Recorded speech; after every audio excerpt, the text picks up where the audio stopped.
trouble with love is. Where the trouble with. Salam blender Indonesia. Assalamualaikum warahmatullahi wabarakatuh. Masuk ke dalam pertanyaan The Brondol, Pak Pendi berikan kiat-kiat bagaimana kita bisa sukses di panen perdana. Maka jawabannya adalah tidak akan habis selama 3 hari 3 malam sebenarnya.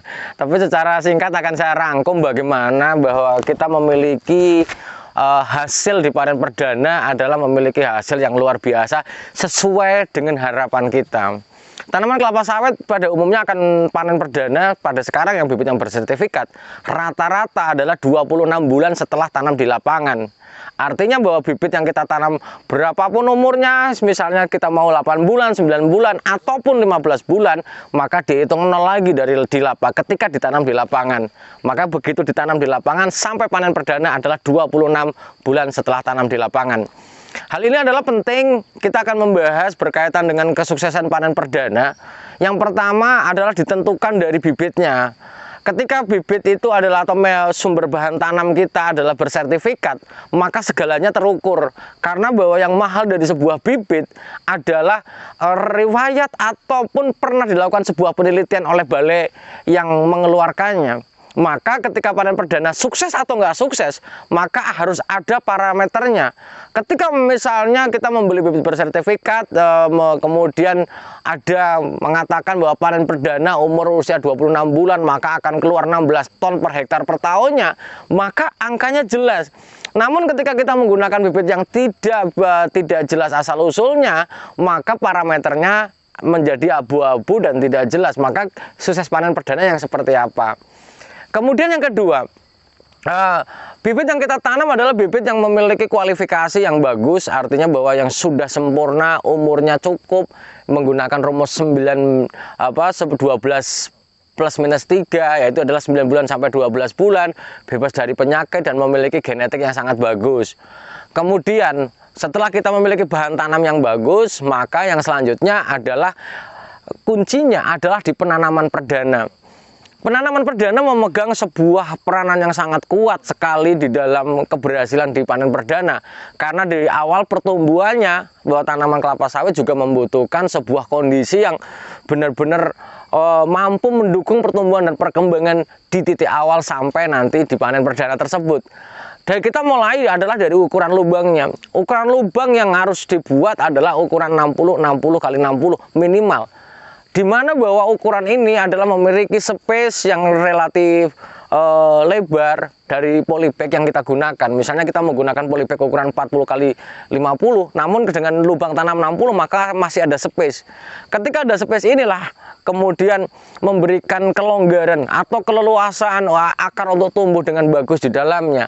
Untuk mendukung pertumbuhan akar menjadi bagus, maka perlu adanya pupuk dasar.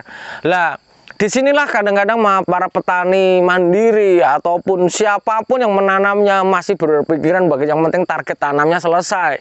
Padahal bahwa penggunaan pupuk dasar atau pupuk awal di lubang tanam ini adalah sangat penting sekali. Yaitu adalah penggunaannya adalah 500 sampai 1000 gram rock fosfat yang dimasukkan ke dalamnya. Tidak menggunakan pupuk lainnya. Ada yang mungkin menggunakan urea, ada yang menggunakan NPK, tapi rekomendasinya hanya menggunakan rock fosfat. Karena fosfat sendiri akan membantu perangsangan akar di tanaman kelapa sawit kita.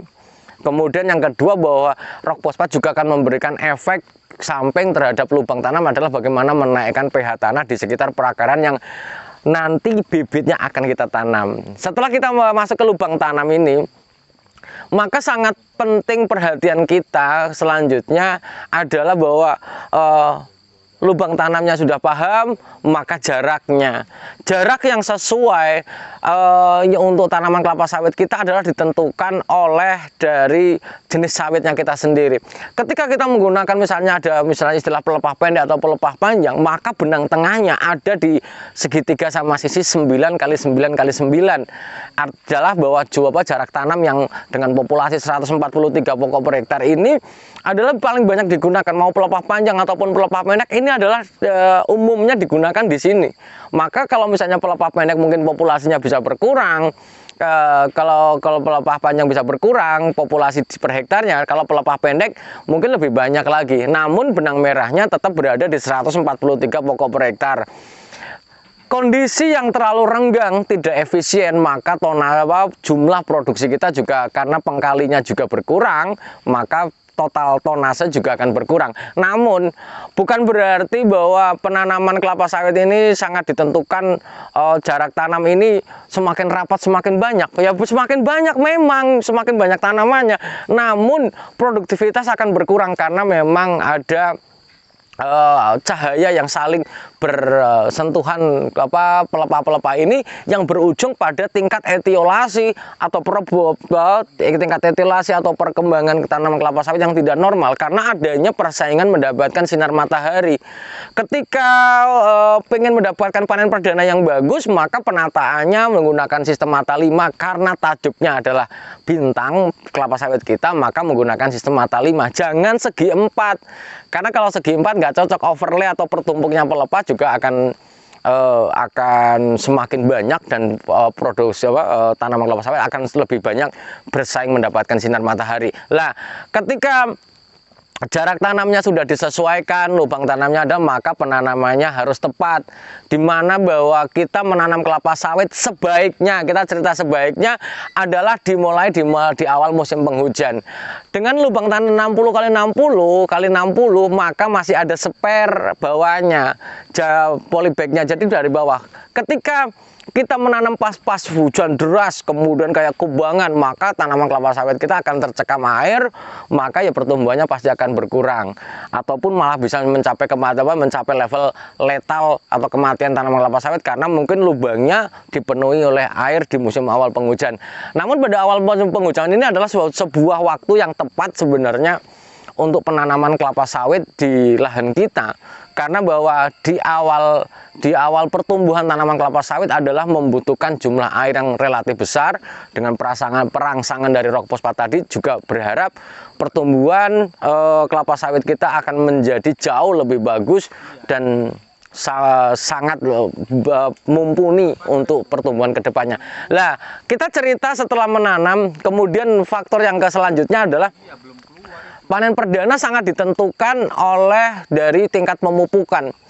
Karena pemupukan, kemarin ada yang protes sama Pak Pendi adalah bicara tentang ketika Pak Pendi ini adalah pemupukannya kenapa besar sekali, duitnya terlalu banyak, sementara petani mandiri tidak akan mampu memupuk. Sekali lagi bahwa The Brondol hanya memberikan sebuah gambaran kepada para petani dan para planter semuanya. Ini adalah kondisi yang standar. Pemupukan yang sesuai di usia 0 sampai 3 tahun di panen perdana, maka pemupukannya adalah bersifat kompleks. Di mana bahwa mulai dari 1 bulan, 3 bulan, 5 bulan, 8 bulan, sampai 12 bulan, sampai 22 bulan terusnya. Ada rekomendasi gratis dari institusi yang kita miliki, yaitu PPKS. Silakan kita ikuti. Karena bahwa itu adalah kunci dari panen perdana, salah satunya pupuk. Tidak akan mungkin, sekali lagi tidak akan pernah mungkin panen perdana mencapai hasil yang maksimum jika pemupukannya juga tidak maksimum.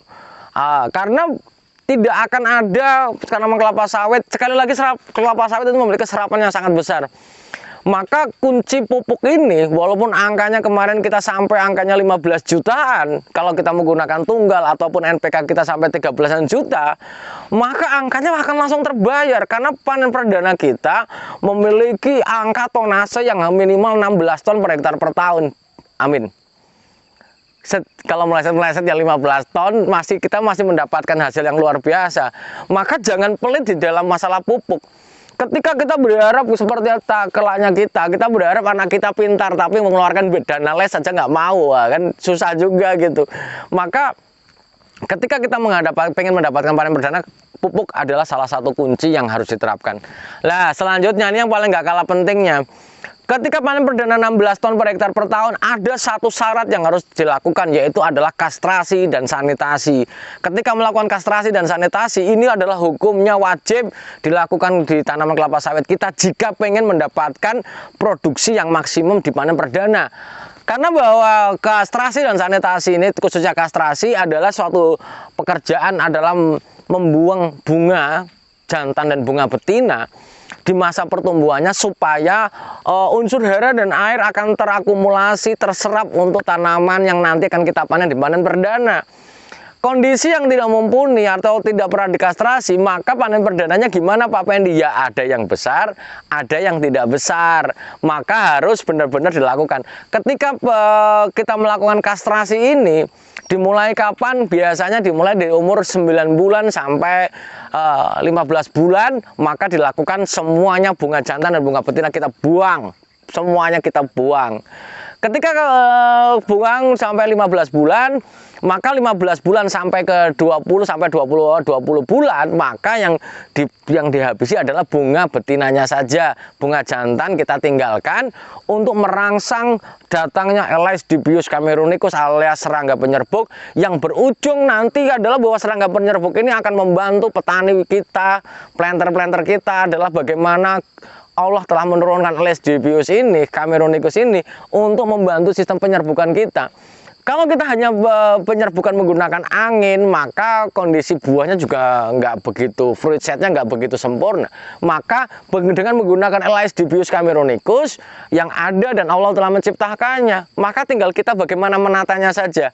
Setelah 15 bulan ditinggalkan bunga jantannya, maka Aedes camerunicus ini akan membantu penyerbukan di panen berawal mulai dari pembungaan awal di umur 20 bulan. Yang penting Aedes sudah ada.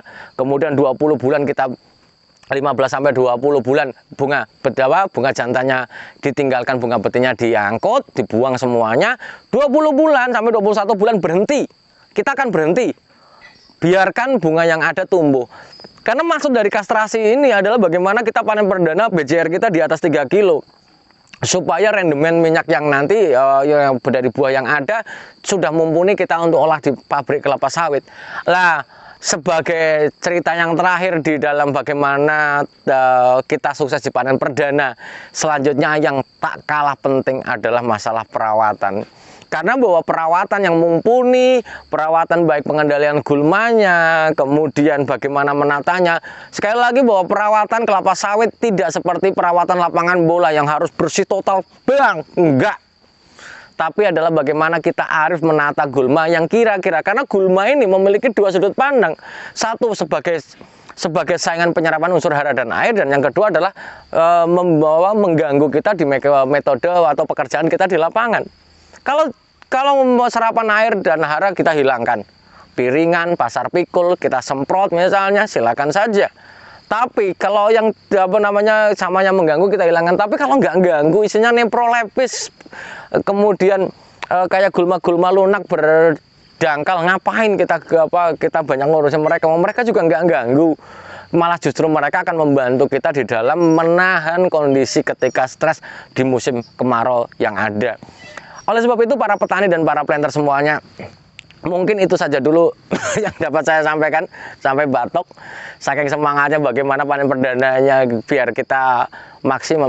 Intinya yang pada hari ini ingin saya sampaikan bahwa ketika kita memperhatikan tanaman kita mulai sejak dari dini, maka dia akan memperhatikan kita sampai kita mampu sampai hidup mereka. Artinya ketika jangan pernah berharap mendapatkan hasil yang banyak, karena seperti pepatah bahwa ini pepatahnya tak campur-campur, karena gini pepatahnya, bahwa yang namanya proses itu tidak pernah mengkhianati hasil. Artinya bahwa proses yang benar akan menghasilkan yang bagus, apalagi menikamnya. Maka ikuti prosesnya yang benar tahap demi tahap ini untuk mendapatkan produksi yang maksimum di tanaman kelapa sawit kita. Jangan pernah berharap berpikir mistis atau magic kelapa sawit ini bisa disulap, boom, produksi tinggi dengan menggunakan sesuatu saja, enggak. Karena banyak hal atau faktor yang ada. Semoga bermanfaat bagi para petani dan para planter semuanya. Semoga Allah memberikan kesehatan dan keselamatan bagi saya, Anda, dan semuanya. Dan semangat selalu petani kelapa sawit Indonesia, karena bahwa petani kelapa sawit Indonesia adalah salah satu investasi terbesar Indonesia sebagai negara penghasil minyak terbarukan di masa yang akan datang. Salam hangat bagi keluarga di rumah. Terima kasih. Salam planter Indonesia. Assalamualaikum warahmatullahi wabarakatuh.